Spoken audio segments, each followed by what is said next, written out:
సొర చెట్టు చాలా చిన్నదండి. ఒక్క కొమ్మ ఇలా పాకింది, ఎంతో పాకలేదు. 1 మీటర్ పొడవు కూడా పాకలేదు. ఇది మొన్న వీడియో పెట్టాను కదా, ఒక పింద నిలబడిందండి. ఒక 4-5 పిందలు రాలిపోయాయి. ఇంత చిన్న చెట్టుకి అప్పుడే పిందలు వచ్చేస్తున్నాయి. మరి ఉంచాలో తీసేయాలో అర్థం కాలేదు. ఒక పింద అయితే బీర పువ్వులు కలపటం చూపించాను కదా, అలా కలిపానండి ఈ పువ్వు ఈ పిందకే, అందుకే ఇది నిలబడింది. ఛానల్ చూస్తున్న వారు లైక్ చేయండి, షేర్ చేయండి. కొత్తగా ఛానల్ ఎవరైనా చూస్తే ప్లీజ్ సబ్స్క్రైబ్. ములక్కాయ ఒకే కొమ్మకి 5 కాయలు వచ్చాయి కదా, అది కొమ్మ విరిచేసాను.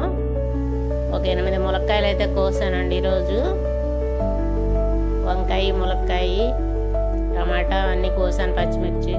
ఇదిగోండి చిక్కుడు చెట్టు తీసేసాను. పోయిన సంవత్సరం తీయలేదు, ఈ సంవత్సరం అయితే తీసేయాలని తీసేసాను, లేకపోతే మళ్ళీ పూత పింద వస్తుంది. Okay, bye.